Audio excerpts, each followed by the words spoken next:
உதயநிதி ஸ்டாலின் மனசுக்குள்ள நினைச்சது சாதிச்சிட்டாரு.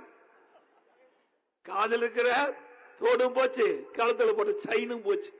ஓட்டு போட்டதுக்கு பரிசு கொடுத்தது திமுக. ஓட்டு போட்டதுக்கு பரிசு கொடுத்துட்டாங்க.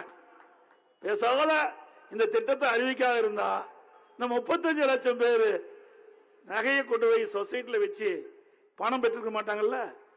அவருடைய நகை அவிட்டே இருந்திருக்கும்ல. இது ஏப்பா இப்படிப்பட்ட அறிவிப்பை கொடுத்து மக்களை படாத பாடுபடுத்துற? மக்கள் ஏற்கனவே ஏழையா இருக்கிறாங்க, பரம ஏழையாக்குனதுதான் திமுகவுடைய சாதனை. வேற என்ன சாதனை பண்ண?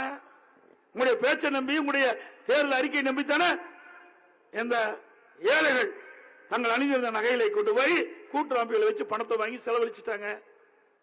இப்படித்தான் பித்தலாட்டம் பண்ற கட்சி திமுக கட்சி. உங்களில் ஒருவனான எடப்பாடி பழனிசாமி பேசுகிறேன்.